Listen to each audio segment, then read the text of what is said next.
Hello, faculty and students. On behalf of the organizers of the Collegiate Wind Competition, I want to welcome you and thank you for taking the time to view this informational webinar.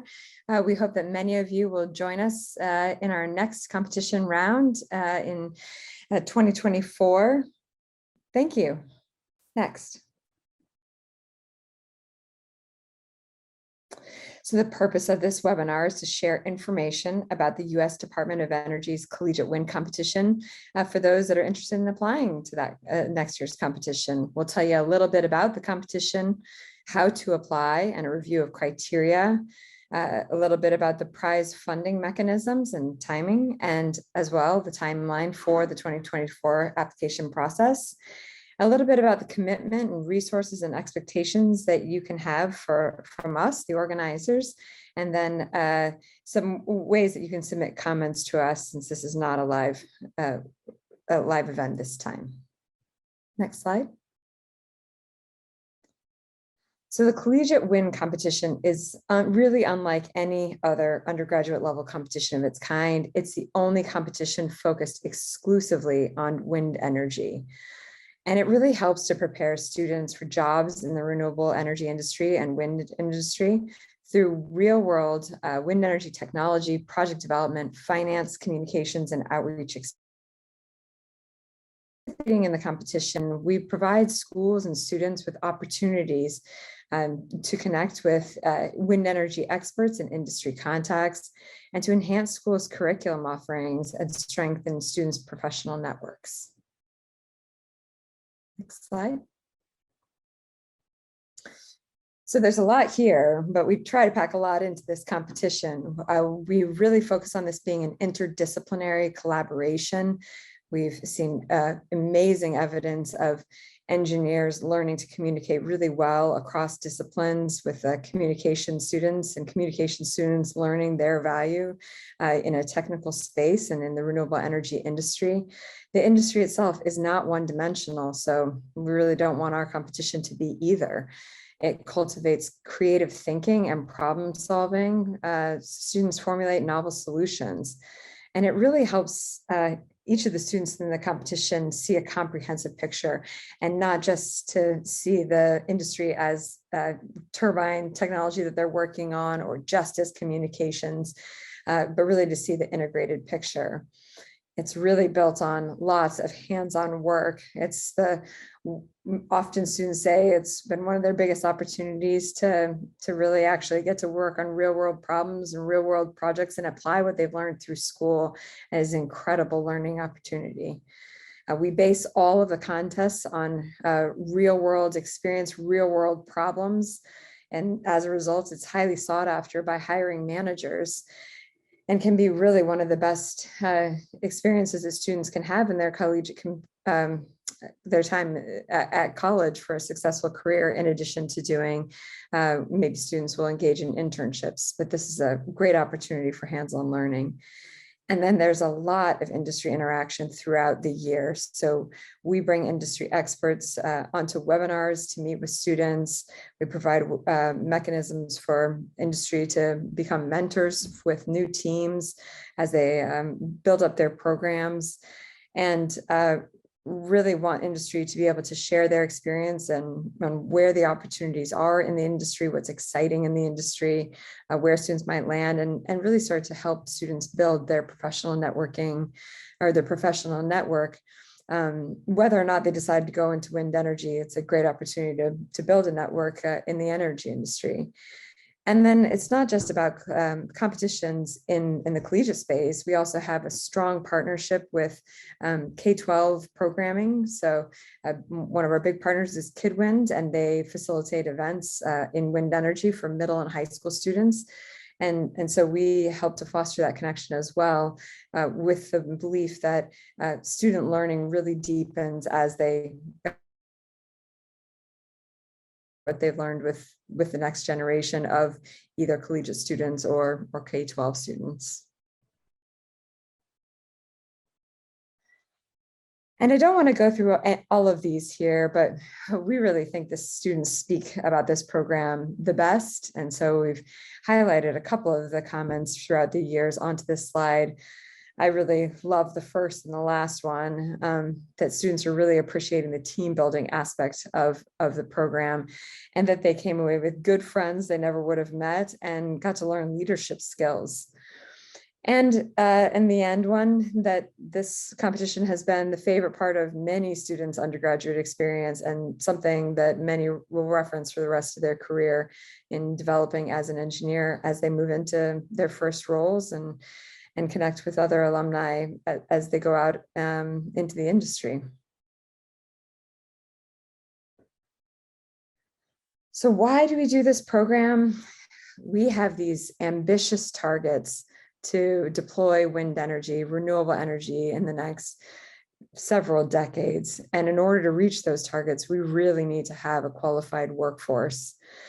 And so that's what this program was built for, designed for, and continues to evolve to meet those growing needs. It's not just engineers that we need to go into this industry. We need basic and skilled trades. We need applied and field scientists, design and R&D and field engineers. We need project managers and folks that are experts in marketing and finance and business professions. We need lots and lots of technicians to be out there in the field doing hands-on work with the turbines. And we will need a growing lot of educators to help us meet these workforce needs as well. And our research shows that there are really great high-paying salaries working in an industry that aligns with environmental and climate priorities that many of you, your students, may share. And the wind industry includes a wide range of careers requiring varying levels of education, from technical certificates all the way through PhDs. And really, hands-on experience is of high importance to employers.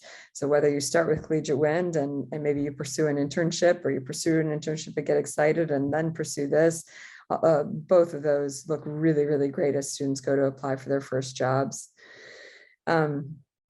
And industry often uses hiring websites that are online. And so this is a really great way to break through that online barrier and really meet real individuals working in the space that many, I'd say almost most, are hiring all the time, as this industry really just explodes now and will decade plus. And so the competition for 2024 will be based around a theme of offshore wind industry, and it requires students to participate in 4 contests. The first 2 are really linked together, but for students to design and build and present on a unique wind turbine, and then come to competition and take that unique wind turbine that students have built and test it in our competition tunnels, and really go through a lot of the steps that the utility industry uses to do power performance testing for real utility scale turbines.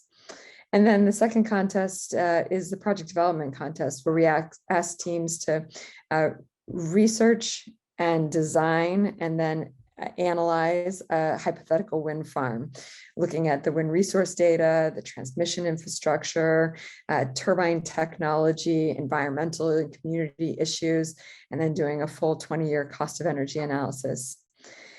And then the last contest, the connection creation contest, asks students to really engage with the local community, to engage not only with underclassmen students, but that K-12 community, to raise awareness about wind energy through the local community, through social media and other media outlets, and then to connect with the wind industry through a series of interviews that are meant not only to educate and excite the students, but also that are doing the interviews, but that may go beyond the students, and that they can share those kinds of career paths and opportunities and excitement with the K-12 students as they engage with them.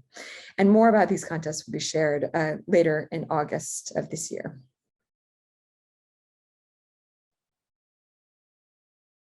Thank you, Heidi. My name is Elise DeGeorge, and I'm going to talk a little bit about the history of the Collegiate Wind Competition and a little bit on how to apply. So I'm going to tell you a little bit about the Collegiate Wind Competition's history. We began our Collegiate Wind Competition in about 2012. We held our first event in 2014, and that was co-located with AWEA Wind Power in Las Vegas. And we had challenged those teams to design and build a lightweight transportable wind turbine to power small electronic devices. Throughout the year, in the past 9 competitions plus one about to come up, we have changed themes every year, every 2 years. We've held events at AWEA Wind Power much of the time, and also at our NREL campus in Golden, Colorado. So throughout the year, we've changed it up. In the early days, we had engineering contests and technical challenges between full competitions. And then in 2020, we began with an annual competition mode, with each year being a full competition. Unfortunately, in 2020, we did have to hold that event virtually, and we had to continue another virtual competition in 2021. But we came back together in person in 2022 at American Clean Power Association's Clean Power Conference in San Antonio, Texas. And we enveloped the theme of fixed bottom offshore wind turbine using a tank underneath the wind tunnel. This year, we will be holding the event at the University of Colorado Boulder. And it also has a theme of offshore wind, and it has learn along teams coming as well alongside 13 competing teams. So why is this application process different? In the early days, we had a request for proposal in the spring of the prior year, and we selected teams in the spring, and they were able to start under a subcontract throughout the subsequent school year. For 2023, in order to broaden impact and the reach of the CWC, we moved to an application process to make the competition more accessible to schools that have not participated. And it really worked. We've got a lot more involvement. We have a learn along system where schools that don't make it through a mid-year down select can continue their learning and participate in the event and learning along the way, and are invited to come again the next year to apply. We really feel like this new process also rewards students who show the most dedication and success in the first half of the academic year. And so this year, it's going to be even more different in that we are leveraging our American-made challenges platform, which houses tons of competitions and prizes. So those teams that apply will have access to a broad AMC network to really help students determine the paths they want to take, and faculty advisors in getting involved in lots of different opportunities. Who can apply? So to be an eligible application submission, the applications can be submitted by a student, multiple students, and or a faculty advisor. If you don't have a fully formed team, you can still submit the application. We do want you to talk about how you will fill out your team. So for faculty without students, you'll need to discuss how you're going to be recruiting a diverse set of students to compete in the competition. And for students without a faculty advisor, we want to hear the steps you're going to take to get the administration support that you'll need to be successful in this competition. Teams must be led by undergraduate students from a single 4-year college or university in the United States. This lead institution may partner with a 2-year institution in the United States, such as a community college. They could partner with another 4-year institution in the United States, or an international institution, or an international institution, I should say. So in the application itself, I'm going to go over those in the next few slides. The applicants need to provide basic information, faculty advisor if known, student information if known, of course, the university and your partners that you're applying with. We want you to provide a brief introduction to your team and why you're interested in participating in the competition, and your commitment to engage in the CWC educational opportunities. This is really important to us, that you are very committed to the purpose of our collegiate competition, which is to inspire the next generation workforce, as Heidi talked about earlier. So we really want to understand how it's going to be incorporated in your curriculum and in order to achieve those goals.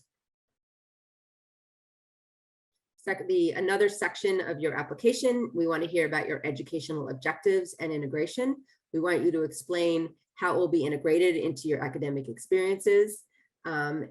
Alternatively, your plan to cultivate knowledge through other means. If you don't yet have academic programs that these can be included within, we want to hear how you are going to ensure that your teams can be successful. And then we can help you build some programs if you'd like through support from other schools that have been able to do this over the year and other ideas that have that other teams have used. So you'll be entering into a broader network of teams that really have lots of ideas and are eager to share them with new applicants to the competition.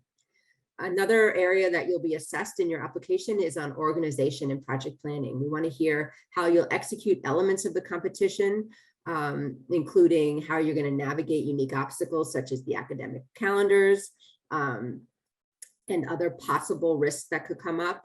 We want to hear how the team will be supported by faculty and staff as well. We want to hear how you are going to build a team that is diverse and inclusive. We want to award teams that have ambitious yet achievable diversity, equity, and inclusion objectives. And we want to hear how you're going to go about doing that. So we want to hear how you're going to measure the success of your DEI objectives.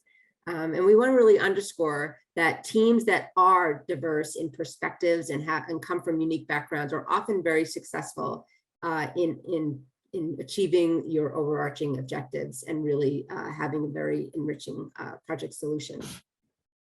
We'll be asking you to discuss your institutional support and fundraising activities, because prize funds may not cover the full expense of the project or participation for all the students. So we want to understand what you think the funding that DOE WIDO is providing, what it could cover, and where there's deficiencies, how you'll go about getting any additional resources.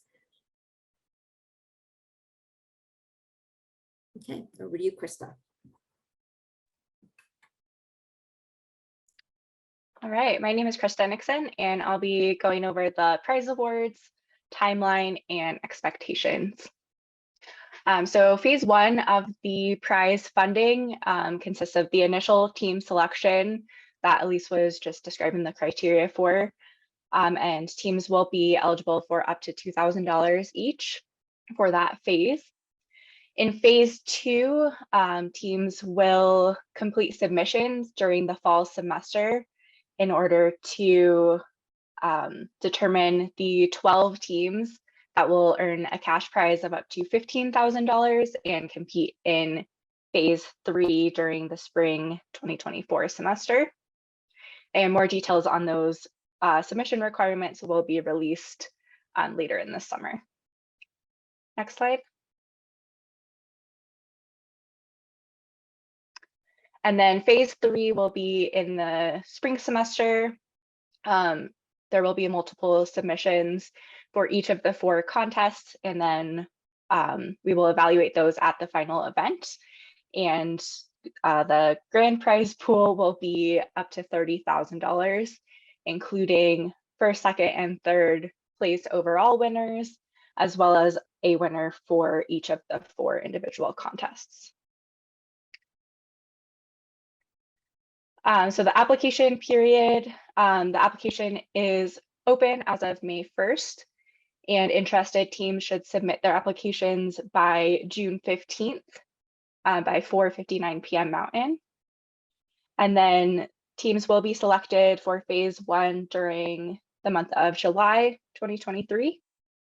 We will supply additional information about phases 2 and 3 in July or August. And then participating teams will be awarded project funds during the 2023-2024 academic year. So the commitment from the organizers, we will host a full service collegiate competition at the Clean Power Conference or a similar venue. We will ensure fair and unbiased competition environment with expert judging. We'll provide wind energy educational opportunities, inclusion in an alumni group, opportunities to engage with wind industry professionals, as well as with K-12 STEM educational efforts. Additional resources include industry partnerships that can offer software and technical assistance to teams, connections to seasoned faculty advisors, and a list from the organizers, which will include previous design reports, intro to project development video, and a wind energy basics video. What we expect from the teams is to compete in a professional and collegial atmosphere, to develop and submit your contest products throughout the year, to bring wind energy education into the classroom, to further your seed funding through fundraising, to spread the CWC message through outreach and local impact, to take advantage of the educational opportunities provided, and to participate in all team calls. So if you have any remaining questions after this webinar, you can submit those to the collegiate.wind@nrel.gov email address. And we've provided links to the rules and requirements document, as well as past competition reference material. And you can learn more at our website. Thank you so much for joining us today.